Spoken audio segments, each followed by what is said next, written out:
8 फेरों का 8वां वचन। स्वाति ने इसी साल शहर के कॉलेज से पढ़ाई पूरी की है और अब उसके लिए जगह जगह से रिश्ते आने लगे हैं। स्वाति से ज्यादा उसके रिश्तेदारों को उसकी शादी की चिंता है, इसीलिए जो भी स्वाति के घर आता वो किसी नए लड़के की खबर जरूर ले आता। अरे दीदी, ये फोटो देख के बताओ कैसा है। राहुल नाम है लड़के का, मेरी सहेली की बहन का बेटा है। अपनी स्वाति के साथ एकदम प्यारी जोड़ी लगेगी इसकी। जरा दिखाना, फोटो तो बढ़िया लग रहा है। कोई गलत आदत वादत तो नहीं है ना इसे? और कमाता कितना है? अरे कोई गलत आदत नहीं है दीदी, आप कहो तो एक मीटिंग करवा देती हूँ, फिर सब कुछ फाइनल कर लेना। हाँ, ये सही कह रही हो तुम। संडे को स्वाति के पापा भी घर पे ही रहेंगे।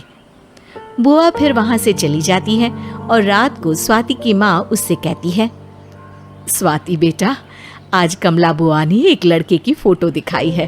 संडे को वो लोग मिलने आ रहे हैं, तैयार हो ना तुम बेटा? अरे मम्मी, आप कहाँ कमला बुआ के चक्कर में आ जाती हो? अभी इतनी जल्दी कोई शादी वादी नहीं करनी है मुझे। अरे बेटा, अच्छा लड़का है, बुआ जानती है उसे अच्छे से। हाँ स्वाति बेटा, एक बार मिल तो लो, बाद में देखेंगे आगे क्या करना है। वैसे तो कमला रिश्ता लाई है तो मना करने का तो कोई सवाल ही नहीं उठता। संडे की सुबह होती है और कमला बुआ राहुल और उसके मम्मी पापा को लेकर स्वाति के घर आती है। अरे आइए आइए भाभी, इसे अपना ही घर समझिए। इनसे मिलिए, ये मेरे भैया और ये मेरी भाभी हैं। नमस्ते भाभी जी, ये है हमारा लड़का राहुल, सरकारी नौकरी की तैयारी कर रहा है ये। वैसे आपकी बेटी कहाँ है? अरे स्वाति बेटा, बाहर आ जाओ। वैसे कितनी पढ़ाई की है स्वाति ने? जी, पोस्ट ग्रेजुएट है हमारी बेटी साइंस में। ये सब तो ठीक है, पर घर संभालना जानती है या नहीं? हमें कौन सी इससे नौकरी करवानी है? नौकरी तो मेरा बेटा करेगा ही। पर मैंने इतनी पढ़ाई की है और आप चाहती हैं कि मैं घर पर ही बैठी रहूं? अरे स्वाति बेटा, ये बड़ों की बात में तुम कहाँ बोल पड़ी? हम सब देख लेंगे क्या करना है क्या नहीं। हम तो इसी बात पर विश्वास करते हैं कि घर के लड़कियां घर में ही रहे तो ज्यादा अच्छा रहता है। वरना भाई साहब, आप तो आजकल के हाल जानते ही हैं, कितनी घटनाएं होने लगी हैं औरतों के खिलाफ। स्वाति बेटा, रसोई का काम तो पूरा जानती हो ना? शादी के बाद तुम्हें ही संभालना है वो सब। अरे बहुत अच्छा खाना बनाती है ये, आप सब लोग इसकी तारीफ करते नहीं थकेंगे। लो भाई, हो गई मीटिंग, अब शादी की तारीख फाइनल कर लेते हैं, क्यों भैया? भाई, हम तो पंडित जी से चर्चा करने के बाद ही तारीख फाइनल करेंगे। सालों से हम उनकी बातें मानते हुए आ रहे हैं। लड़के वाले और कमला बुआ की बातें सुनकर स्वाति एकदम नाराज हो जाती है और उसे लगने लगता है कि शादी के बाद उसे घर पर ही बैठना पड़ेगा। लेकिन घर वालों के आगे उसकी एक नहीं चलती और उसे शादी के लिए हाँ कहना पड़ता है।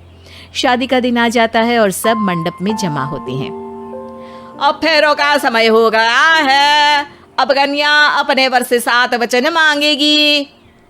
आप किसी धार्मिक आयोजन में जाएं तो मुझे भी ले जाएंगे। आप मेरे माता पिता का भी बराबरी से सम्मान करेंगे, हमेशा मेरा साथ निभाएंगे। आपको दोनों परिवार की जिम्मेदारियां बखूबी निभानी होगी। हर जरूरी बात में मेरी भी राय लेंगे। आप सभी गलत आदतों से दूर रहेंगे। आप मेरे अलावा किसी और औरत से कोई गलत संबंध नहीं बांधेंगे। ये 7 वचन पूरे हुए, वर क्या तुम्हें ये सारे वचन मंजूर है? जी हाँ पंडित जी, मैं सारे वचन अच्छे तरीके से निभाऊंगा। अरे वाह वाह, बढ़िया तरीके से सब काम संपन्न हो गया। तो इसी के साथ विवाह संपन्न हुआ और आज से ये दोनों पति पत्नी हुए।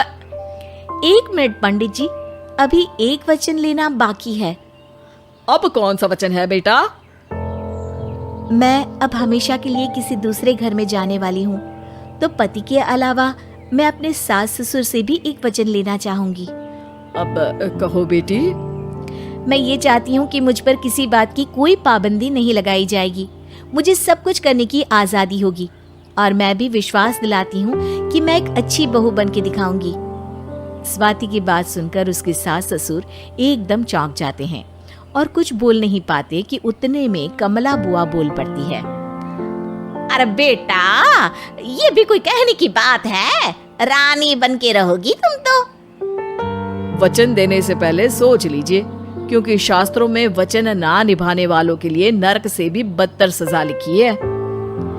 स्वाति की चालाकी से वहां मौजूद सब लोग प्रभावित हो जाते हैं और लोगों में बदनामी ना हो जाए, इस कारण स्वाति के सास ससुर को उसे वचन देना पड़ता है। और कैसी अपशकुन वाली बातें कर रहे हैं आप पंडित जी?